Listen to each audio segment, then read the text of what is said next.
Ma'asyiral muslimin rahimakumullah. Bicara pendidikan, meskipun banyak prestasi yang bisa diraih oleh anak-anak bangsa, tetapi masih banyak hal yang perlu kita benahi, baik dari sisi moral, dari sisi intelektual, maupun dari sisi spiritual.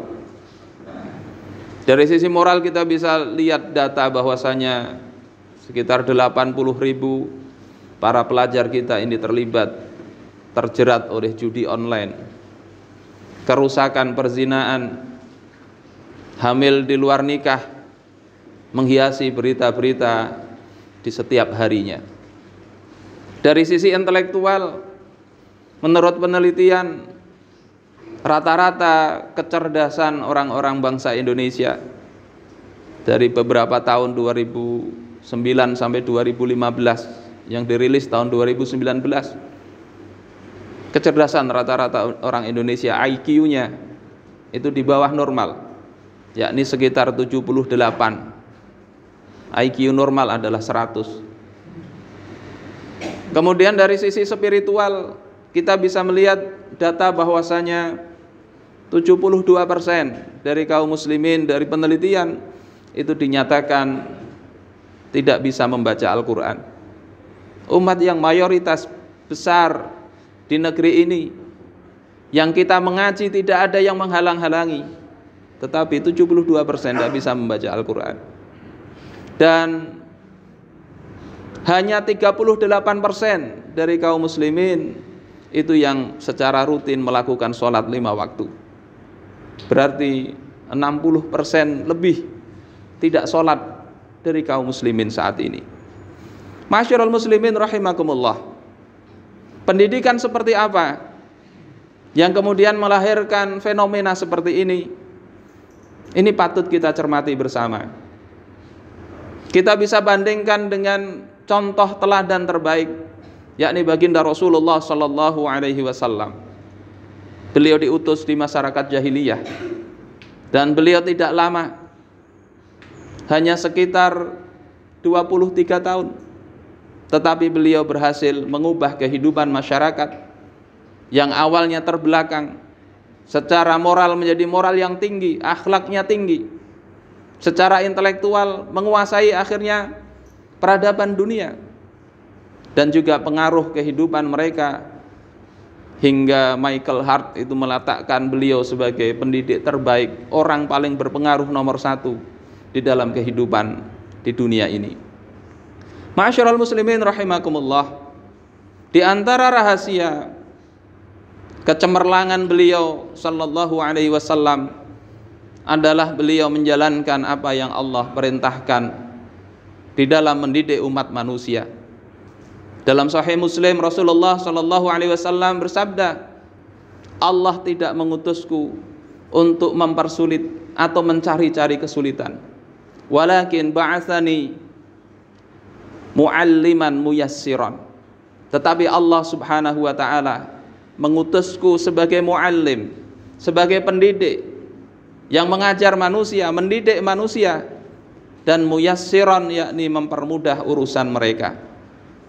Ma'asyiral muslimin rahimakumullah, hadis ini memberikan pengertian bahwasanya apa yang Allah ajarkan, apa yang Allah perintahkan, yang dicontohkan oleh baginda Rasulullah sallallahu alaihi wasallam, itu adalah sebuah kemudahan,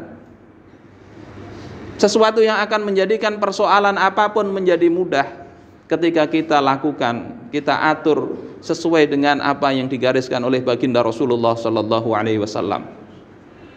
Terkait dengan apa yang Allah berikan kepada Rasulullah, bagaimana mendidik manusia, Allah subhanahu wa ta'ala berfirman di dalam surah Al-Jumu'ah, huwallazi ba'atsa fil ummiyina rasulan yatlu alaihim ayatihi wa yuzakkihim wa yu'allimuhumul kitab wa in kanu min qablu lafi dhalalim mubin. Dialah Allah yang telah mengutus seorang utusan dari jenis mereka sendiri, yakni dari kalangan bangsa Arab. Diutus untuk apa? Yatslu alaihim ayatihi, yakni yang pertama dilakukan adalah Rasulullah Shallallahu Alaihi Wasallam membacakan kepada mereka ayat-ayatnya, yakni Al-Quranul Karim.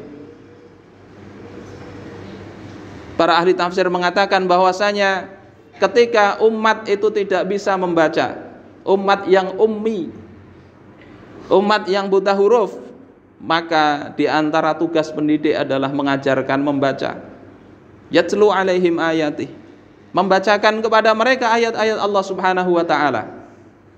Ini tugas pertama. Kemampuan membaca ini mesti menjadi perhatian besar. Menjadi perhatian besar. Ini kemampuan dasar. Masyarul muslimin rahimakumullah. Kemudian yang kedua, Allah Subhanahu wa taala katakan wa yuzakkihim, dan membersihkan mereka. Dalam tafsir Ibnu Katsir dan juga tafsir Al-Qurtubi dikatakan maksudnya adalah membersihkan hati mereka dengan keimanan. Dan juga di dalam tafsir Al-Qurtubi misalnya dikatakan tutahhiruhum min danasil kufri wadz-dzunub. Maknanya adalah membersihkan mereka dari noda-noda kekufuran dan dosa. Karena itu pendidikan selayaknya yang pertama memperhatikan adab ini, sehingga seseorang tidak hanya diajari bagaimana sholat, kemudian dinilai berapa pengetahuannya tentang sholat, tetapi lebih dari itu diperhatikan apakah betul para siswa itu betul-betul sudah sholat ataukah belum. Dibersihkan mereka dari dosa-dosa, perilaku-perilaku, tidak hanya di sekolah tetapi juga di rumah. Ini menjadi perhatian besar, mestinya begitu. Masyarul muslimin rahimakumullah. Yang ketiga, Allah Subhanahu wa taala katakan wa yu'allimuhumul kitaba wal hikmah. Dan nabi yang diutus ini mengajarkan kepada mereka Alkitab, yakni Al-Qur'an, wal hikmah dan as-sunnah. Ini tiga hal yang mesti menjadi perhatian kita semuanya. Ajari anak-anak bangsa ini membaca Alkitab. Ajari mereka untuk menjaga diri dari kemaksiatan. Sebagaimana kata Imam Asy-Syafi'i, bahwasanya beliau telah menjelaskan berbagai macam keutamaan ilmu, dari matematika, bahasa Arab, fikih, semua dijelasin faedahnya oleh beliau. Tetapi di ujung itu beliau katakan wa man lam yasun nafsahu lam yanfa'hu ilmuhu.